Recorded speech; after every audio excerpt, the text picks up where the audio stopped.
Hello and welcome to the GK academy channel. আমি সর্বজিৎ এবং বায়োলজির ওপরে আজকের টপিক পাতা। এর আগের দিন আমরা কাণ্ড সম্পর্কে পড়ে এসেছি এবং কাণ্ড সম্পর্কে দুটো ভিডিওর মাধ্যমে আমি পুরো ব্যাপারটা কমপ্লিট করেছি। তো তোমরা যদি আগের দিনের ভিডিওটা না দেখে থাকো, অবশ্যই এই চ্যানেলের প্লেলিস্টে চলে যাবে এবং প্লেলিস্টের লিঙ্ক নিচে ডেসক্রিপশনে দেওয়া রয়েছে। আজকে আমরা এই সম্পর্কে দেখব পাতা পাতা কয় রকমের হয় বা এগুলোর গঠন সম্পর্কে জানবো। যদি এই ভিডিওগুলো তোমাদের ভালো লাগে অবশ্যই লাইক করো এবং যদি তোমরা নতুন হও চ্যানেলটা সাবস্ক্রাইব করে নিও। তো চলো শুরু করা যাক আজকের এই ভিডিও। প্রথম হচ্ছে পাতার সংজ্ঞা। সংজ্ঞা সম্পর্কে মানে খুব ডিটেলসে কিছু বলার নেই। পাতা আমরা সকলেই জানি কোন জায়গাটাকে বলা হয়। তো এর সংজ্ঞা হচ্ছে বিটপতন্ত্রের অন্তর্গত কাণ্ড ও তার শাখা প্রশাখার পর্ব থেকে যে চ্যাপ্টা প্রসারিত সাধারণত সবুজ বর্ণের পার্শ্বীয় অঙ্গ সৃষ্টি হয় তাকে পাতা বলা হয়। বিটপতন্ত্র কাকে বলে সেটা আমরা আগের দিন দেখেছি। কাণ্ড সম্পর্কে দেখেছিলাম, কাণ্ড থেকে দেখেছিলাম শাখা প্রশাখা নির্গত হচ্ছে। এবার এই পুরো অংশটাকে বিটপতন্ত্র বলা হয়। মাটির ওপরে যেটুকু অংশ রয়েছে সেগুলোকে সবই বিটপতন্ত্র বলা হয়। অতএব পাতা বিটপতন্ত্রের অন্তর্গত একটি অঙ্গ। তো বিটপতন্ত্রের অন্তর্গত কাণ্ড ও তার শাখা প্রশাখার পর্ব থেকে যে চ্যাপ্টা প্রসারিত সাধারণত সবুজ বর্ণের পার্শ্বীয় অঙ্গ সৃষ্টি হয় তাকে পাতা বলা হয়। এবং পাতার মেন গুরুত্ব হচ্ছে এটা সালোক সংশ্লেষ করে।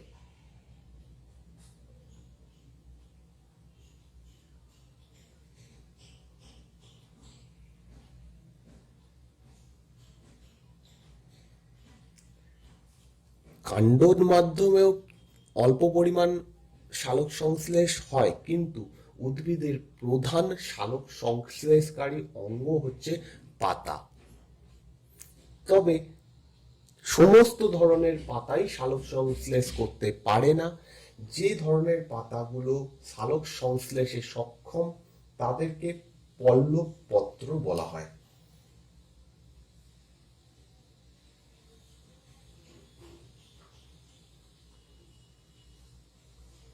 তাদেরকে পল্লব পত্র বলা হয়। এছাড়াও অন্যান্য ধরনের পাতা হয়, যেমন শল্কপত্র, মঞ্জুরিপত্র, বীজপত্র, পুষ্পপত্র ইত্যাদি। তো শুধুমাত্র এই পল্লব পত্রই সালোক সংশ্লেষে সক্ষম।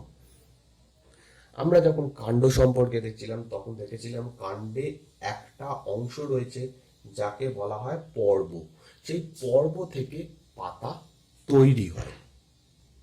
তো পাতার যে সমস্ত কার্যাবলীগুলি রয়েছে, পাতা যে কাজগুলো করে সেগুলো হচ্ছে, প্রথম কথা তো অবশ্যই সালোক সংশ্লেষ করে। সব থেকে ইম্পর্টেন্ট কাজ এটা, মূল কাজ সালোক সংশ্লেষ করা। এবং সালোক সংশ্লেষ প্রক্রিয়ার মাধ্যমে যেটা হয় সেটা হচ্ছে খাদ্য প্রস্তুত। সালোক সংশ্লেষের মাধ্যমে খাদ্য প্রস্তুত করা পাতার প্রধান কাজ। এছাড়া সেকেন্ড, গ্যাসীয় আদান প্রদান।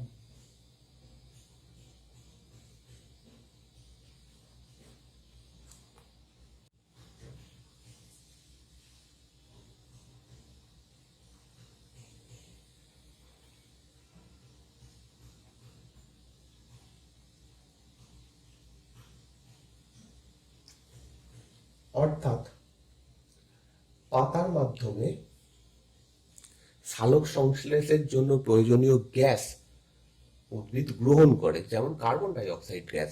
কার্বন ডাই অক্সাইড গ্যাস পাতার মাধ্যমেই আদান প্রদান হয় এবং অক্সিজেন পাতার মাধ্যমেই বাইরে বেরিয়ে যায়। থার্ড কাজ হচ্ছে বাষ্প মোচন করা।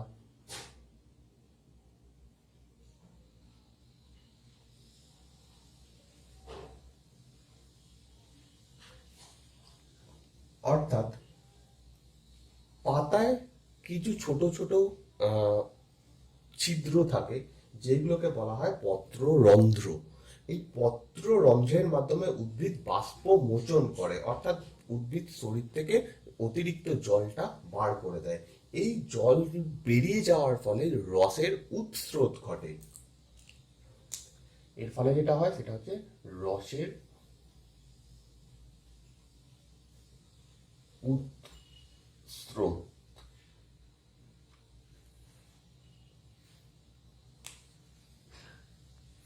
তো বাষ্প মোচনের ফলেই রসের উৎস্রোত ঘটে। এরপর হচ্ছে চতুর্থ, রেচন।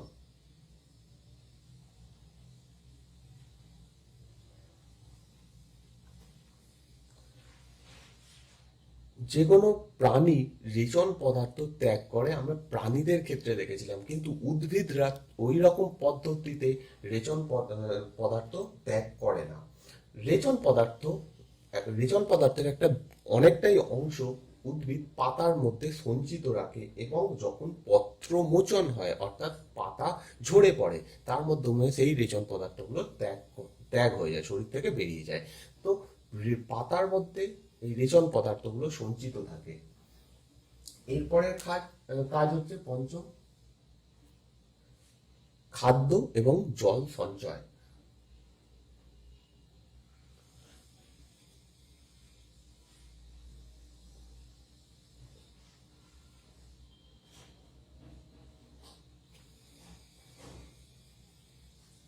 কিছু কিছু উদ্ভিদ রয়েছে যারা পাতাতে খাদ্য এবং জল সঞ্চয় করে, যেমন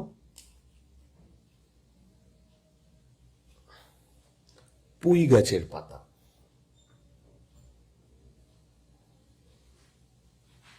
তারপর হচ্ছে পেঁয়াজের শল্কপত্র,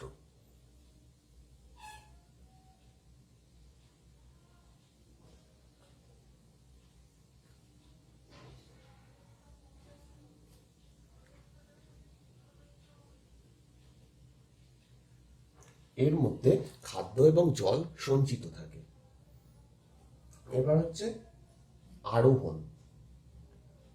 এই চারটে কাজ হচ্ছে মেন কাজ। এইগুলো বাকি যেগুলো হবে, বাকি যে কাজগুলো লিখছি সেইগুলো প্রত্যেকটা উদ্ভিদেই হয় না, কিছু কিছু উদ্ভিদে হয়। যেমন আরোহণ,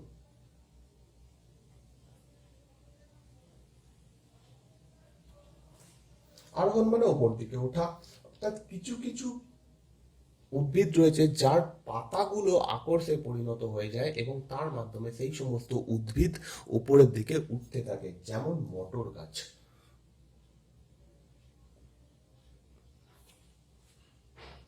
এবার হচ্ছে আত্মরক্ষা।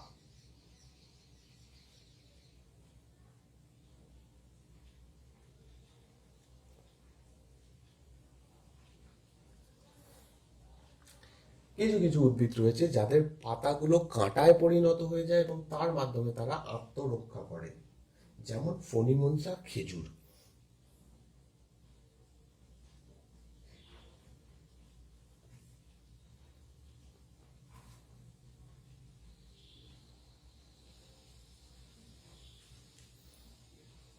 এবার হচ্ছে পতঙ্গ ধরা।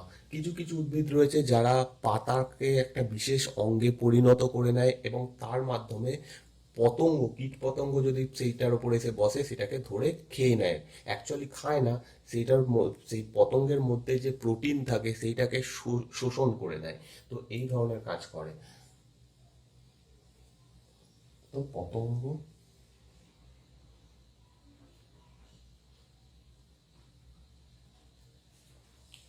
উদাহরণ হচ্ছে কলসপত্রী।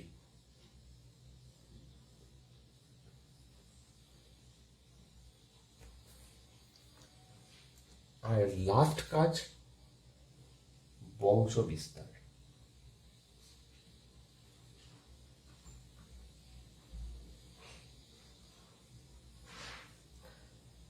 কিছু কিছু উদ্ভিদ পাতার মাধ্যমে বংশ বিস্তার করে, যেমন পাথরকুচি।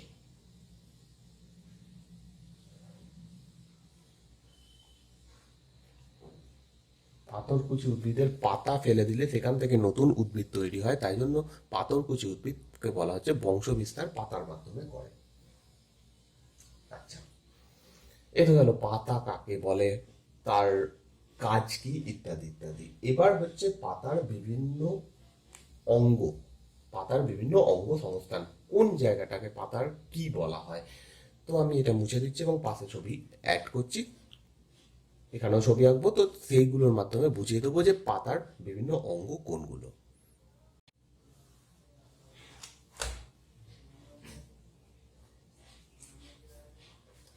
ফার্স্ট, পত্রমূল।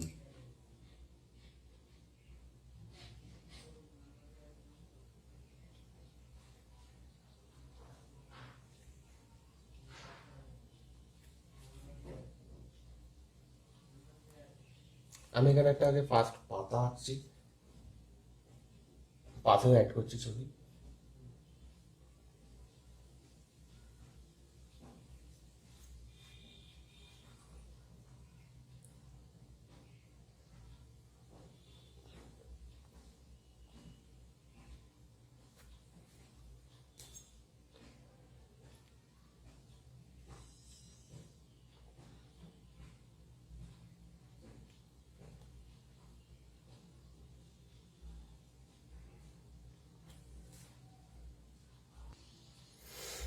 তো এই একটা পাতা, ফার্স্ট হচ্ছে পত্রমূল।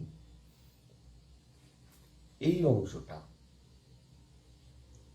জাস্ট যে জায়গাটায় গোড়ায় জুড়ে রয়েছে সেই অংশটাকে বলা হয় পত্রমূল।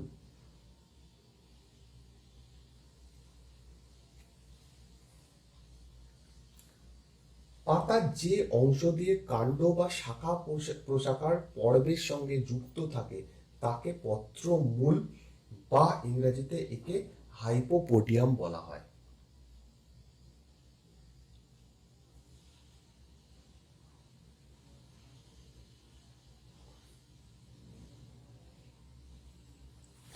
যে শুধুমাত্র যেটুকু অংশ দিয়ে এটা পাতা কাণ্ডের পর্বের সঙ্গে যুক্ত রয়েছে শুধু সেইটুকু অংশটাকে বলা হয়, বাকি অংশটাকে কিন্তু বলা হয় না। জাস্ট যে অংশটা জুড়ে রয়েছে সেটাকে বলা হয়, ইংরেজি থেকে বলা হয় হাইপোপোডিয়াম। এবার কিছু কিছু পাতা রয়েছে সেগুলোকে ভালো করে লক্ষ্য করলে দেখা যাবে যে তার পত্রমূলটা কিছুটা স্ফীত হয়, অর্থাৎ যদি এটা যদি কাণ্ড হয়, কাণ্ডর সঙ্গে যে জায়গাটা জুড়ে রয়েছে সেই জায়গাটা একটু স্ফীত হয় দিয়ে এরকম বেরোয়, মানে এই জায়গাটা একটু স্ফীত মতো হয়, একটু মোটা হয়। আম, যেমন উদাহরণ হচ্ছে আম, কৃষ্ণচূড়া, অপরাজিতা, তেঁতুল ইত্যাদি উদ্ভিদে। বিশেষ সব থেকে ভালো উদাহরণ হচ্ছে আম। আম গাছের পত্রমূল কিছুটা মোটা মতো হয়, স্ফীত হয়। সেই কারণে এই ধরনের মোটা বা স্ফীত পত্রমূলের আলাদা একটা নাম দেওয়া হয়েছে, তাকে উপাধান বলা হয়। উপাধান। তো যে সমস্ত পাতার পত্রমূল একটু স্ফীত বা মোটা হয় সেই ধরনের আহ, পত্রমূলকে উপাধান বলা হয়, ইংরেজিতে পালভিনাইজ বলা হয়।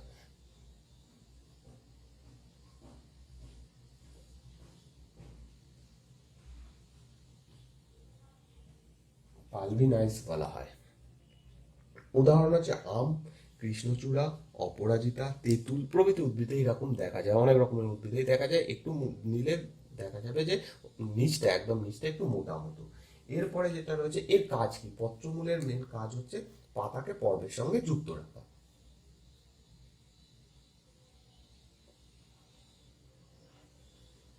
পাতাকে যুক্ত রাখা পর্বের সঙ্গে।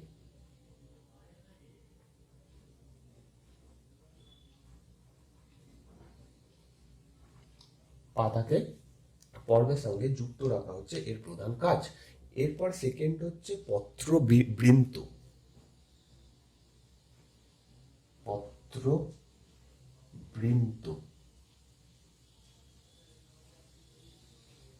পত্রবৃন্তকে ইংরেজিতে বলা হয় মেসোপোডিয়াম।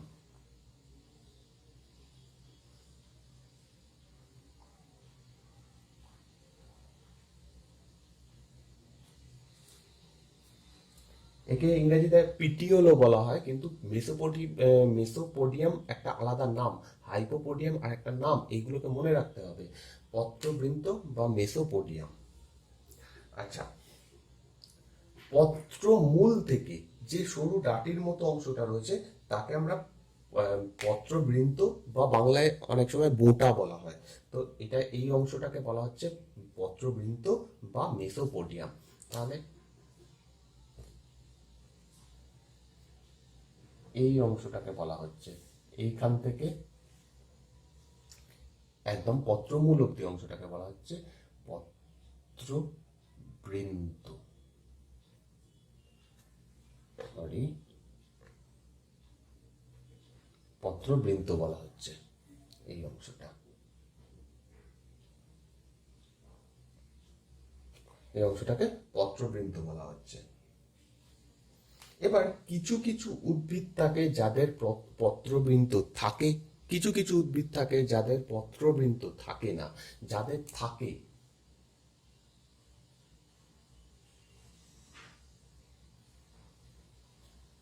যাদের থাকে পত্রবৃন্ত তাদেরকে সবৃন্তক বলা হয়।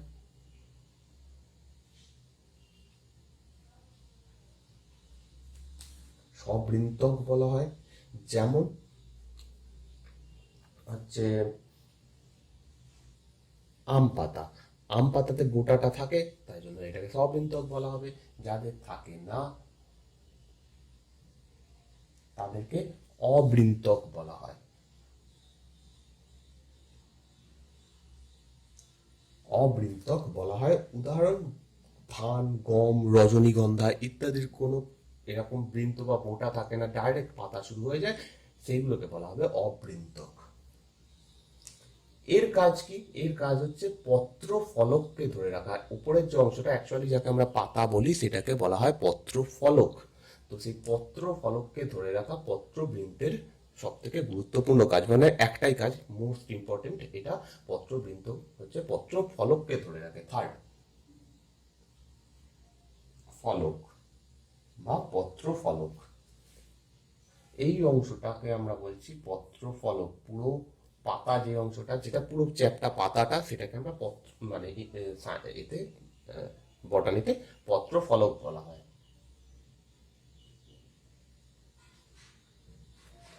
মেনলি আমরা এইটুকুকেই পাতা বলি, কিন্তু পাতা পুরো এই নিচ থেকে শুরু হয়ে যাচ্ছে, পুরো অংশটাকেই পাতা বলা হয়।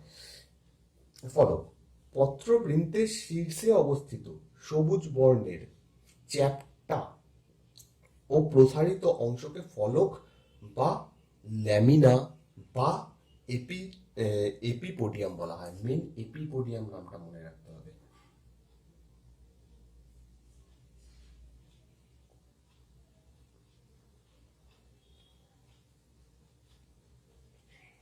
এপিপোডিয়াম হচ্ছে আর একটা নাম, ফলক বা এপিপোডিয়াম, আর ল্যামিলা হচ্ছে ফলকের ইংরাজি নাম। তো এপিপোডিয়াম জিনিসটা মনে রাখতে হবে, মেসোপোডিয়াম আর হাইপোপোডিয়াম এটা মনে রাখতে হবে, ল্যামিলা মনে রাখতে হবে না। ফলক বা এপি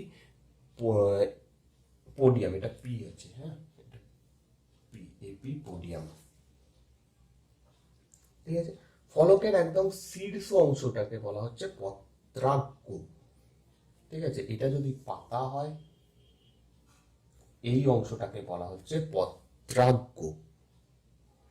তো এটাকে বলা হচ্ছে পত্রাগ্র। ওকে। আর দুটো প্রান্তকে বলা হয় পত্র কিনারা। এই অংশটা জাস্ট শুধু এইটা আর এইটা, মাঝখানের অংশটা নয়, শুধুমাত্র ধার দুটোকে বলা হচ্ছে পত্র কিনারা।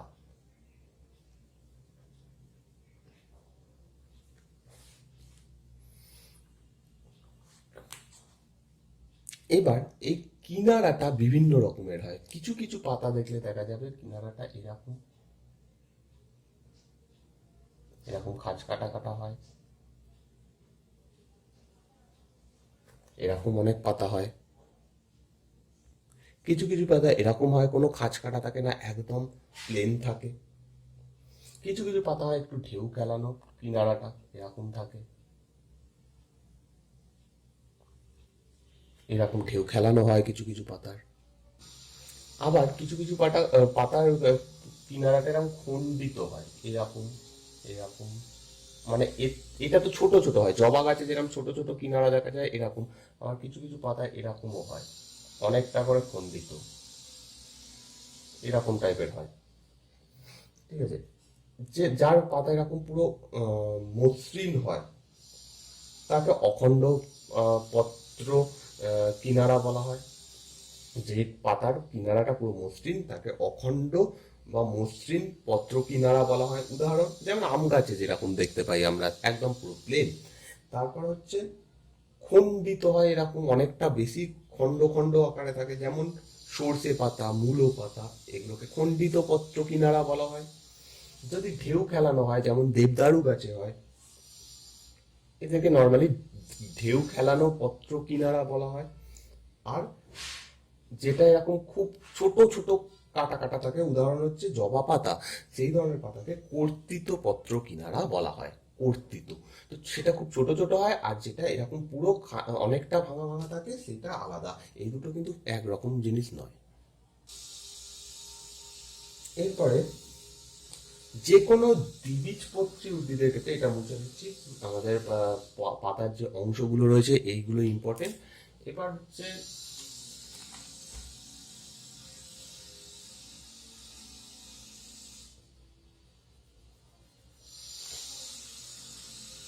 পাতার ছবিটা থাকছে, বাকিটা মুছে দিচ্ছি।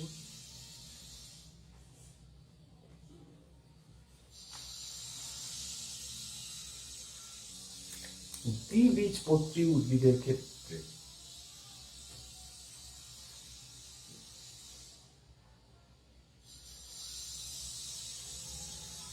দ্বিবীজপত্রী উদ্ভিদের ক্ষেত্রে পাতার উপরের দিকটা মসৃণ হয়, নিচের দিকটা অমসৃণ হয়। কোনো এরকম একটা দ্বিবীজপত্রী উদ্ভিদের পাতা নিতে দেখা যাবে পাতার এই উপরের অংশটা মসৃণ, কিন্তু এটা যদি আমি উল্টো করি দেখবো সেই জায়গাটা অমসৃণ। তো এই ধরনের পাতাকে বিষম পৃষ্ঠ বলা হয়। বিষম পৃষ্ঠ পৃষ্ঠ পাতা বলা হয়, বা ইংরাজিতে ডরসি ভেন্ট্রাল লিভ বলা হয়। ইম্পর্টেন্ট নয়, শুধু বাংলাটা লিখছি, বিষম পৃষ্ঠ বলা হয়। উদাহরণ যে কোনো দ্বিবীজপত্রী উদ্ভিদের ক্ষেত্রেই হবে, এরকম আলাদা করে উদাহরণ কোনো দেওয়ার নেই। যেগুলো দ্বিবীজপত্রী উদ্ভিদ সবার ক্ষেত্রে হবে। আবার একবীজপত্রী উদ্ভিদের ক্ষেত্রে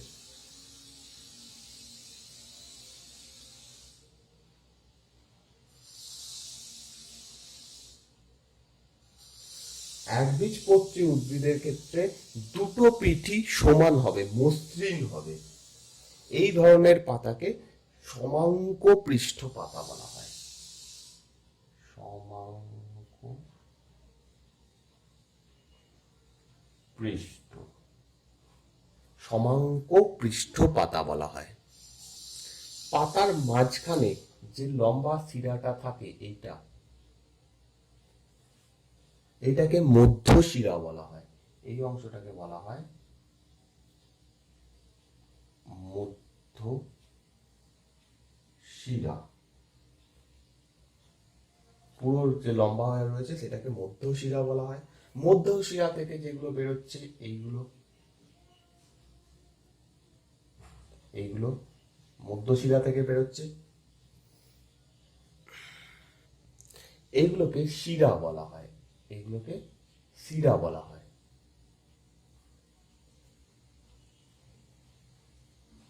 আর শিরা থেকে যেগুলো বেরোচ্ছে ছোট ছোট গুলো, এরকম আর অসংখ্য ছোট ছোট থাকে, সেই ছোট ছোট গুলোকে উপশিরা বলা হয়। তাহলে এইগুলো হচ্ছে উপশিরা।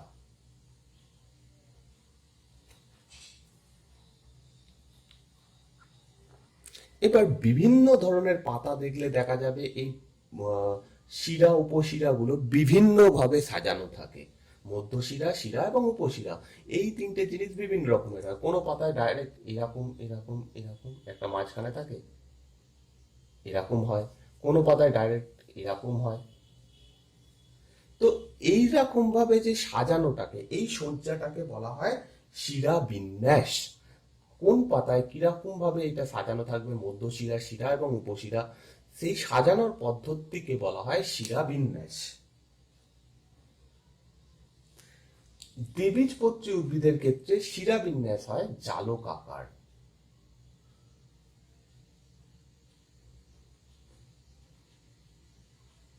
অর্থাৎ দ্বিবীজপত্রী উদ্ভিদের ক্ষেত্রে পাতার এই শিরা উপশিরাগুলো জালকের মতো থাকে। অর্থাৎ আমি এখানে যে পাতাটা এঁকেছি এটা একটা দ্বিবীজপত্রী উদ্ভিদের পাতা, কারণ এইখানে পাতাগুলো দেখে অনেকটা ভেতরে শিরা, তারপর তাতে উপশিরা বেরিয়ে একটা জালকের মতো আকৃতি তৈরি করে।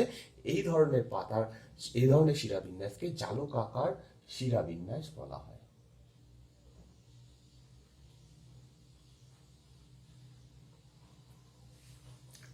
আবার একবীজপত্রী উদ্ভিদের ক্ষেত্রে এই শিরাবিন্যাসটা হয় সমান্তরাল শিরাবিন্যাস।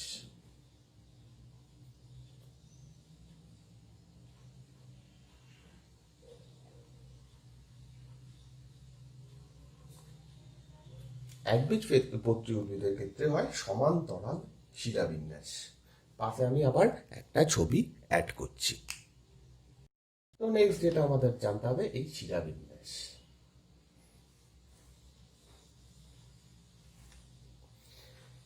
শিরাবিন্যাস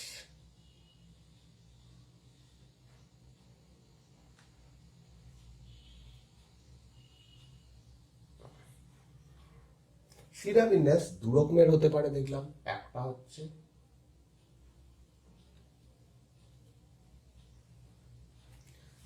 সমান্তরাল, আচ্ছা ফার্স্টে আগে জালক আকার,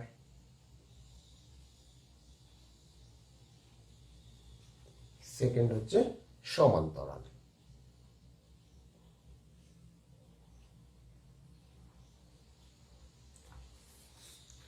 জালকাকার শিরাবিন্যাস আবার দু রকমের হতে পারে।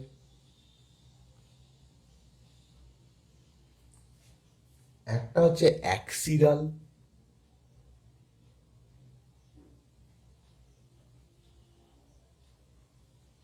এবং সেকেন্ড বহুশিরাল।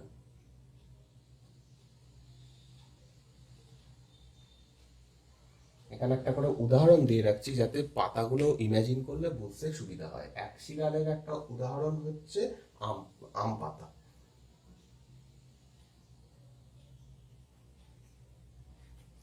বহুশিরাল, জালকাকার বহুশিরালের উদাহরণ হচ্ছে কুমড়ো পাতা।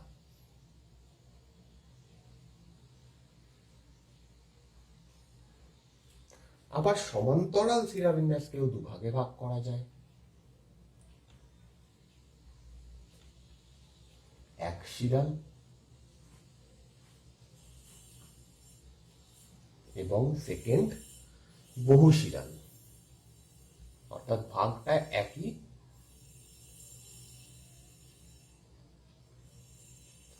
উদাহরণ দিয়ে রাখছি। অ্যাক্সিরাল হচ্ছে কলা পাতা এবং বহুশিরাল হচ্ছে বাঁশ পাতা। এবার জাস্ট খুব কমন উদাহরণ, এগুলো প্রত্যেকেই প্রায় দেখেছি। তো এইবার ইমাজিন করলে এটা বোঝা যাবে কিরকম ভাবে এই শিরাবিন্যাসটা হয়। তো ফার্স্ট হচ্ছে জালকাকার বা জালিকাকার, একই ব্যাপার। অনেক বইতে জালিকাকার থাকে, অনেক বইতে জালকাকার থাকে। তো জালিকাকার বা জালকাকার,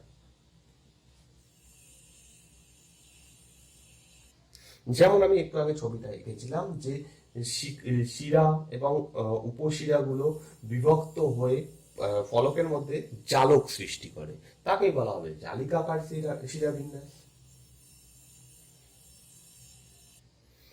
জালিকাকার শিরাবিন্যাসের একাধিক উদাহরণ আমাদের কাছে রয়েছে। আম পাতা, অশ্বত্থ পাতা, কুমড়ো পাতা, সমস্ত কিছুতেই দেখবো যে পাতাটা নিলে দেখতে পাবো জালিকাকার। এবার একশিরাল বহুশিরালকে একটু পরে আসছি।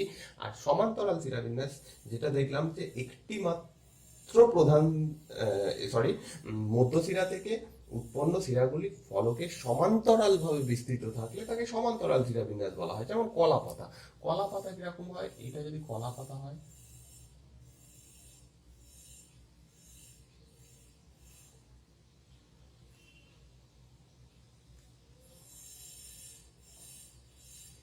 এটা যদি কলা পাতা হয় একটা, তার মাঝখানে একটা থাকে,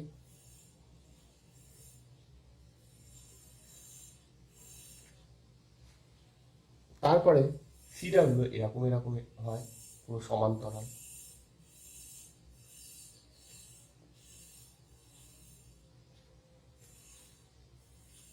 এটা হচ্ছে সমান্তরাল শিরাবিন্যাস।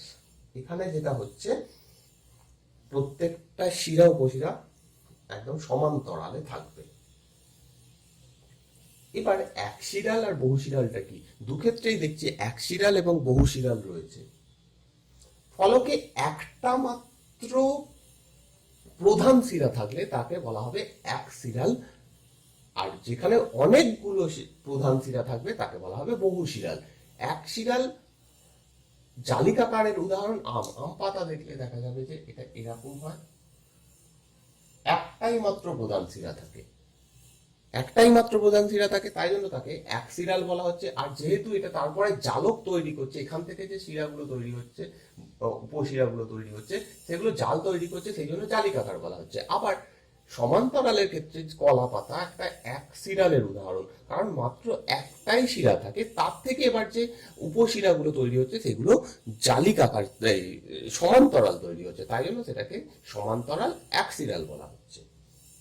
আবার যেখানে একের অধিক প্রধান শিরা থাকবে তাকে বহুশিরাল বলা হবে। দু ক্ষেত্রেই তাই, যেখানে একের অধিক প্রধান শিরাটা থাকবে তাকে বলা হবে বহুশিরাল।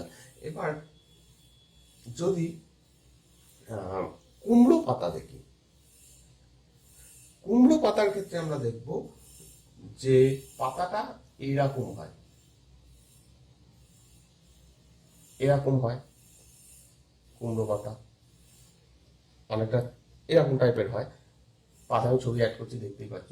তো এখান থেকে একাধিক বহুশিরা রয়েছে, এখানে একটা, এখানে একটা, এখানে একটা, এইদিকে একটা, এদিকে একটা, অনেকগুলো প্রধান শিরা রয়েছে, তাই জন্য এটাকে বহুশিরাল বলা হচ্ছে। কিন্তু যেহেতু এই প্রধান শিরা থেকে আবার একাধিক শিরা বেরিয়ে সেটা জালকাকার আকৃতি তৈরি করছে, তাই জন্য সেটাকে বহুশিরাল জালিকাকার বলা হচ্ছে কুমড়ো পাতাকে।